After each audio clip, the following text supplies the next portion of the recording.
long journey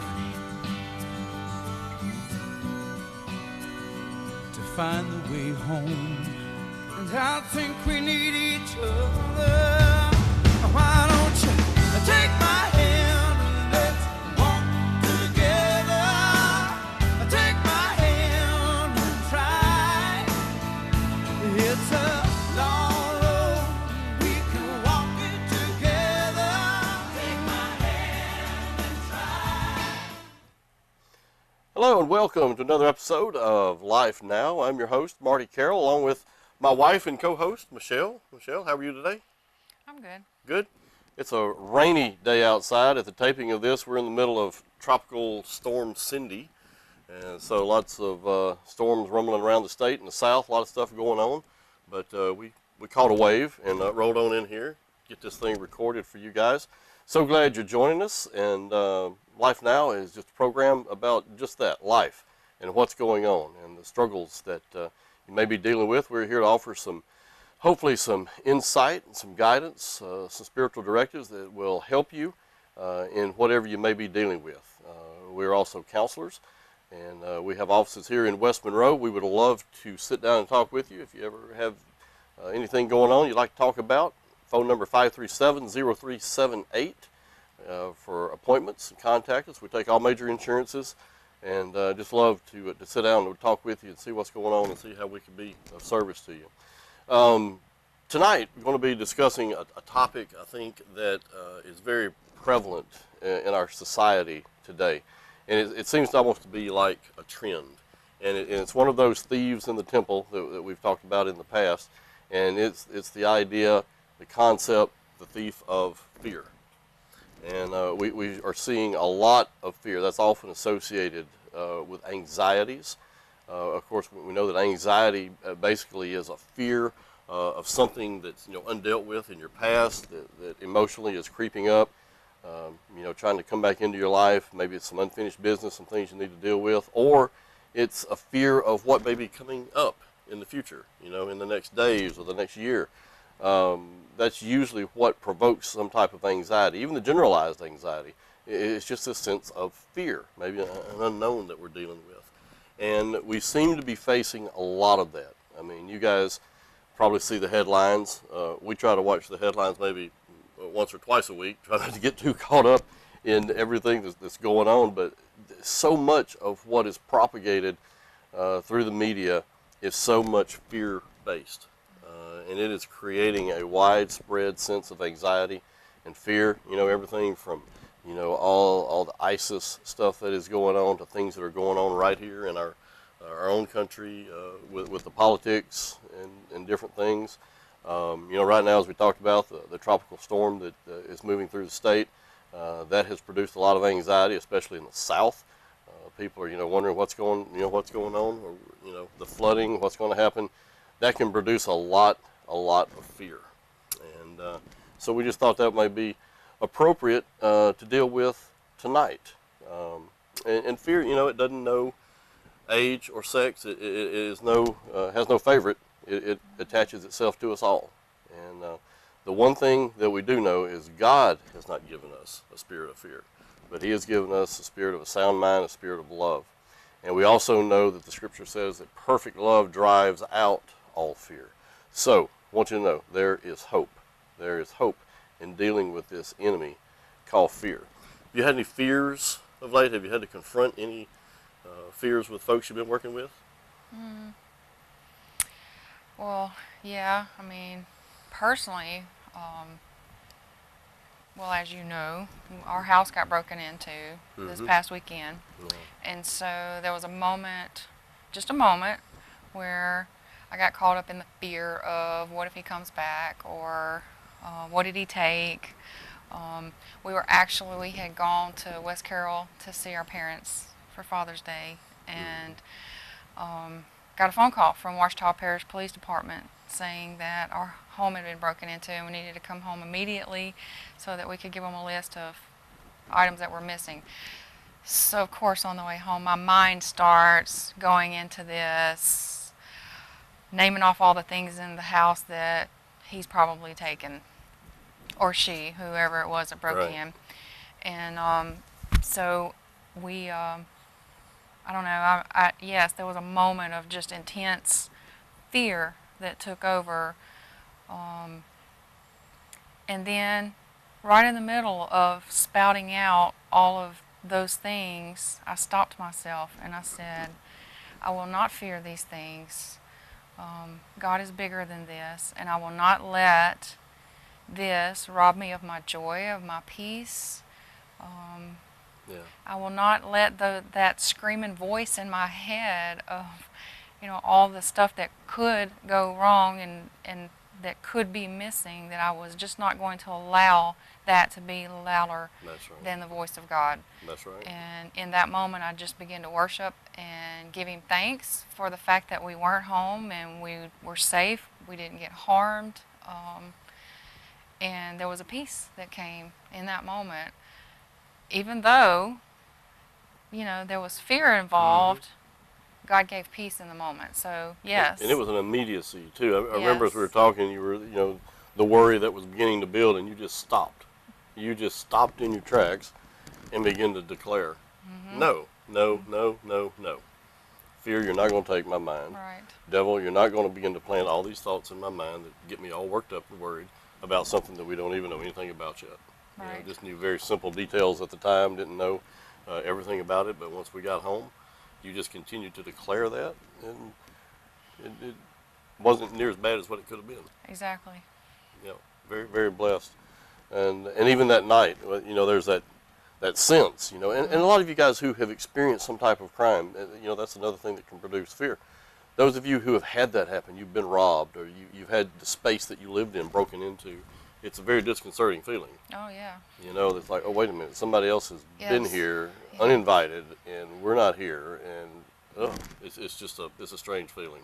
Well, that same fear tried to come back that night, and more so the next night. I think the next night is when I really went into hypervigilance of every sound I heard. I was jumping up, running to the windows and the doors, and, and again, I had to catch myself and say, no, I will not succumb to fear. God has not given me a spirit of fear. And so I guess my point is just simply this, that, there are things in life that we have to walk through, and they do produce fear and anxiety. And these are real. It's what you choose to do in those moments. That's right. That matter. Because I could have given in to that fear. I could have continued to, run to the windows and the doors every time I heard a sound.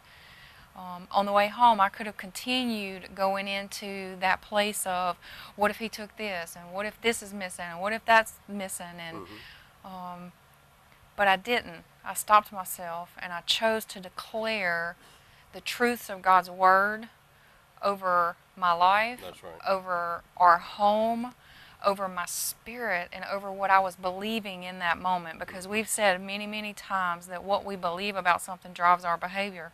And so I could feel myself becoming more and more worked up, more anxious and angry, really. Yeah.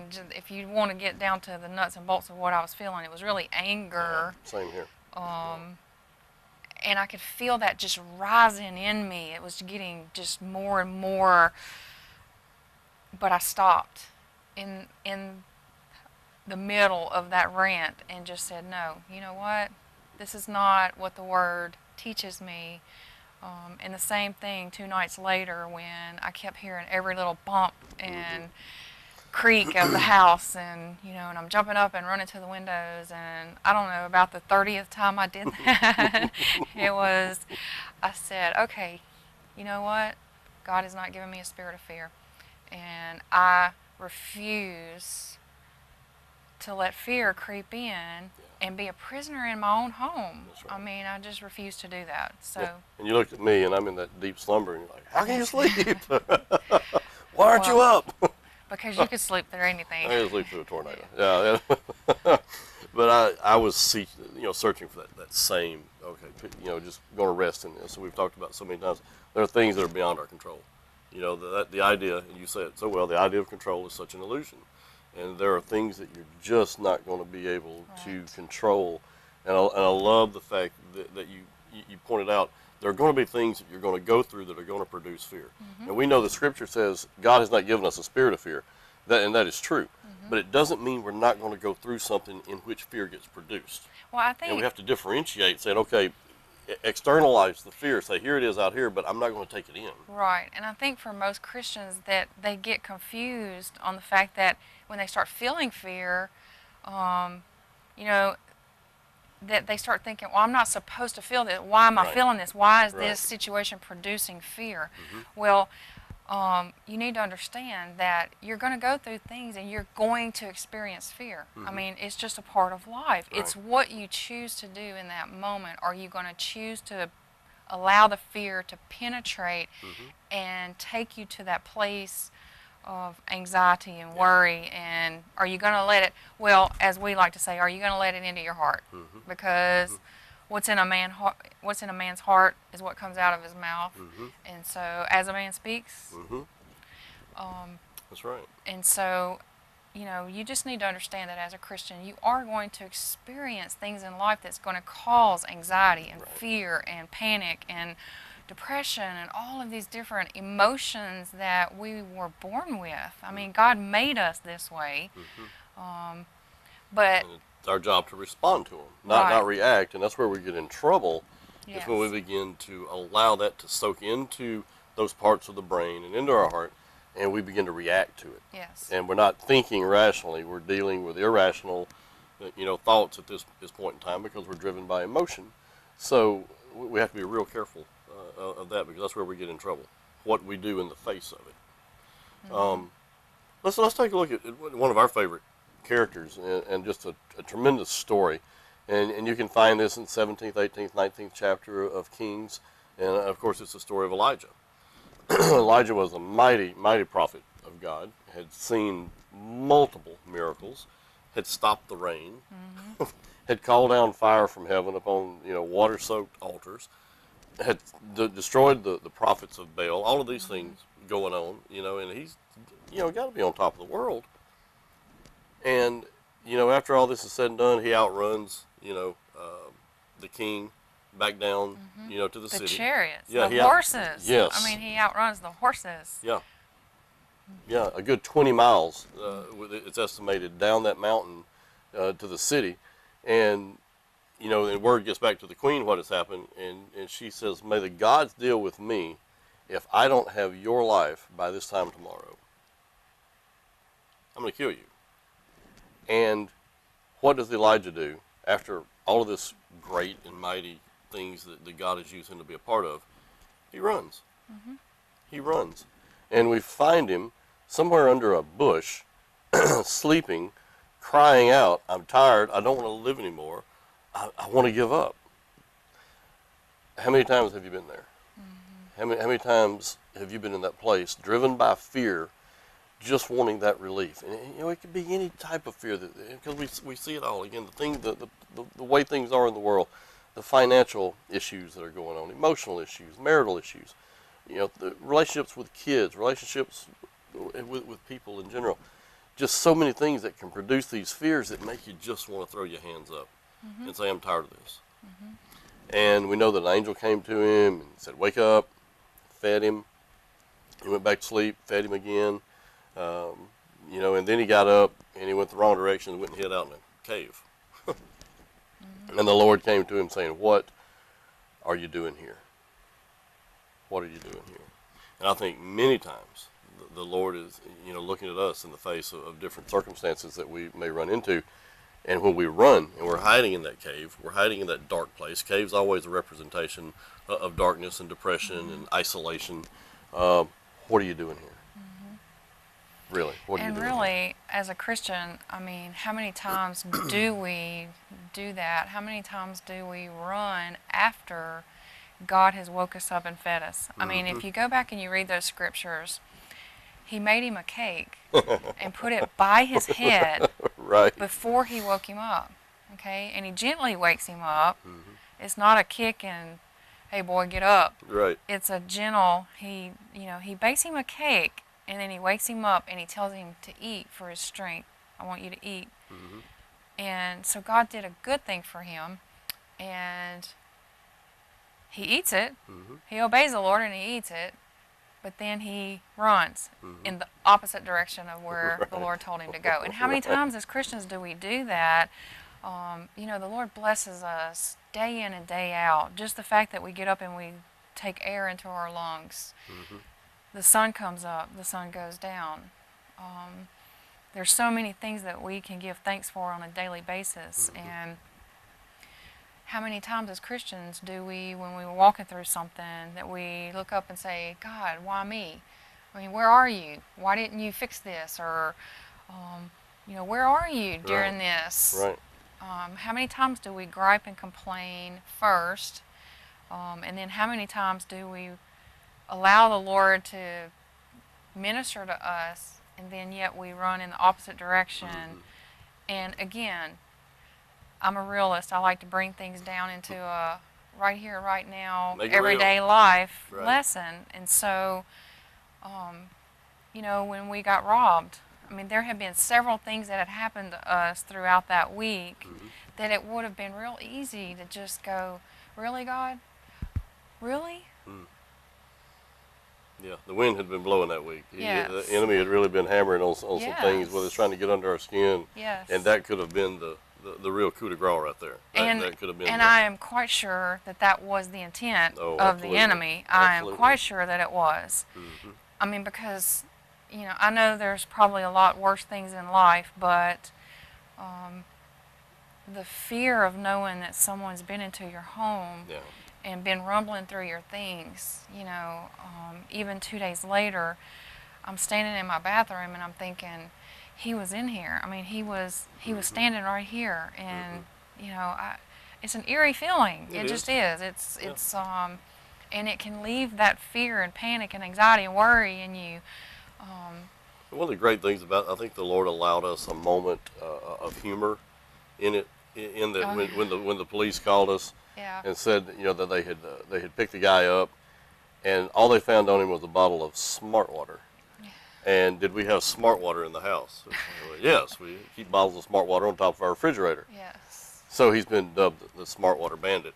So, so we just couldn't help but laugh because he came in, he took a bottle of water, and he rummaged through medication. You know, that he was looking for drugs. And we didn't lose anything that, you know, of value, Right. including our peace of mind, because we fought for that. Yes. We were not going to give that up to Right. the fear. Right. So God, you know, even in the midst of a very harrowing situation, you know, very troubling, there's this moment. If you look for them, they're there. These little moments of clarity, these little moments just make you smile, make you laugh Right. about the whole thing. But you know, I mean, not only that, we both found ourselves the next day. I was doing prayer time in another room, and he was in a different room praying. And when we came back together, we both made the statement that we had prayed for the guy who broke into our home.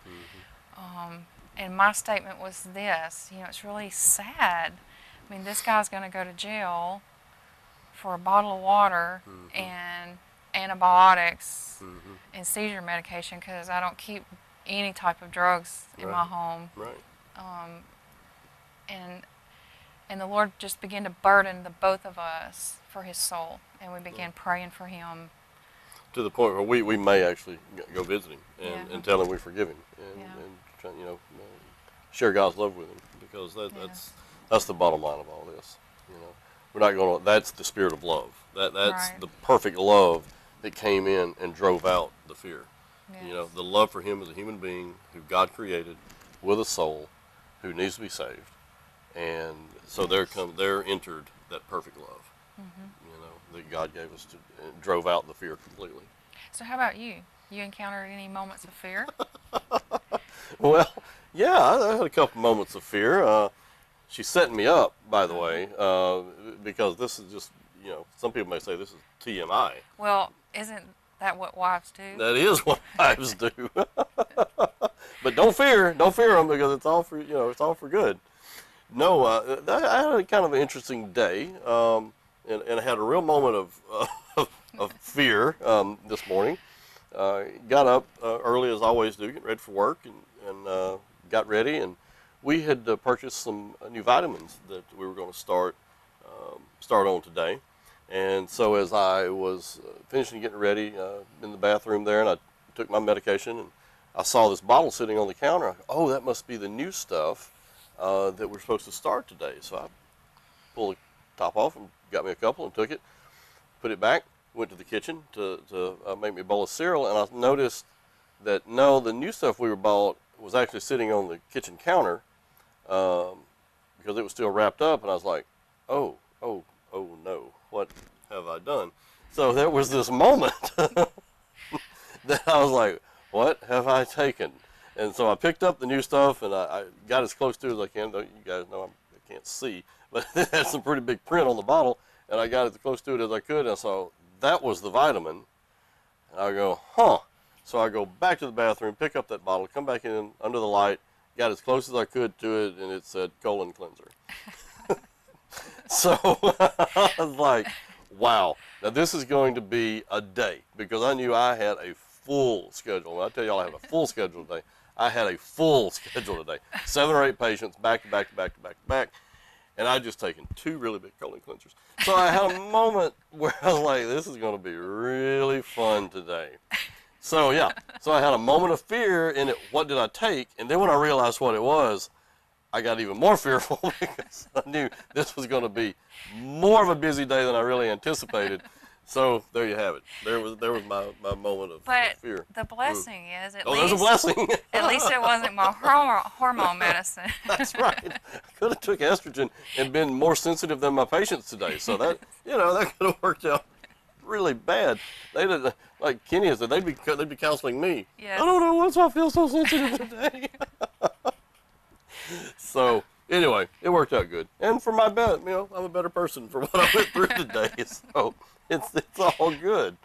So there's the fear. There's the fear. Once again, God providing a little humor in it. I could have got mad about it, but I was like, you know what? No, this is funny. This is absolutely hilarious. Yeah. So there you go. And there's my story for the day. So I want to go back now, if we can. Elijah running from the Lord, and you said it's like he forgot, everything that God had done. He had forgot, he forgot those victories.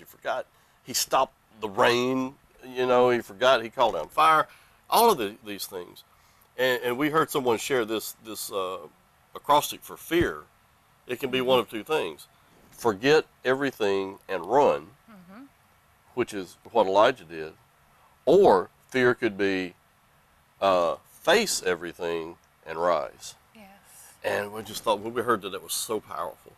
Forget everything and run, or face everything and rise. Because when you face that fear, when you face it head on, you realize it's not in you, it's outside of you, and it's being produced by this event that you're going through. You can take authority over that. You can face it, because greater is he that is in you than he that is in the world. All things are possible through Christ. God says he will never leave you nor forsake you. These are all promises that you have got to begin to declare as you face this fear, and know that he is going to make a way. He is going to make a way through this thing. He may not remove the circumstance, and oftentimes he doesn't. Most of the time he doesn't. Exactly. But he gets you through the circumstance. Right. And I think that's another mistake that most Christians make is, I know as a baby Christian, I used to think that God was just going to fix everything. That if I prayed, he's daddy, right? He's daddy. Right. And you run to daddy and you cry about it, and daddy fixes it. Well, in the beginning he might, as a baby Christian, but those things that we have to walk through is what makes us grow up. It's what teaches us how to run. We start out crawling like infants. You crawl, then you learn how to walk, and then you learn how to run. And it's those things. And then the other thing is just, you spouted off a lot of scripture. Usually the first thing that we ask people when we start counseling them, where are you at in your walk with the Lord? Where are you in your prayer life? And where are you in reading the Word?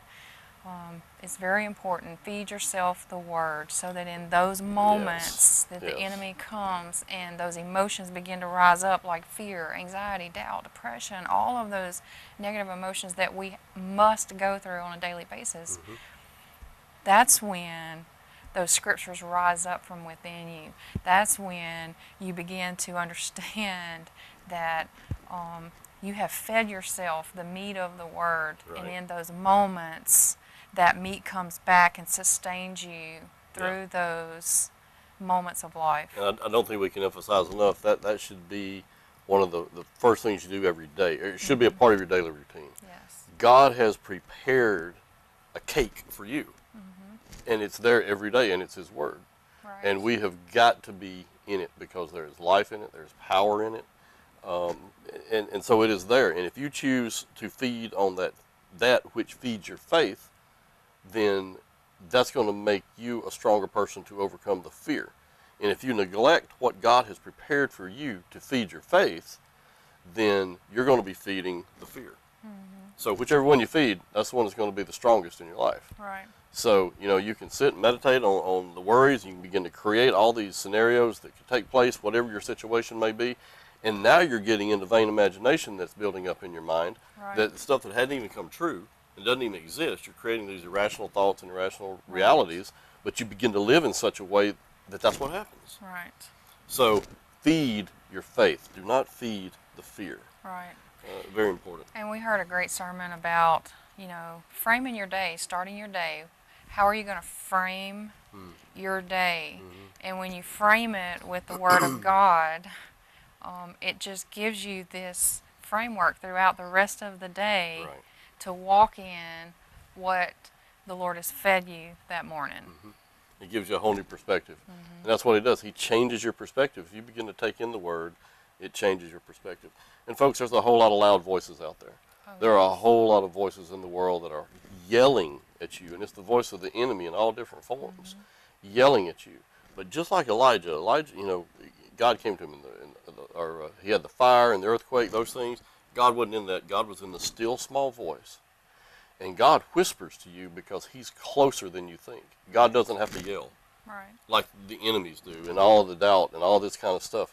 He doesn't have to yell. God speaks to you in a whisper, and if you listen, you realize just how close He is. Yes. And He can take care of the fear. Yeah. How much time?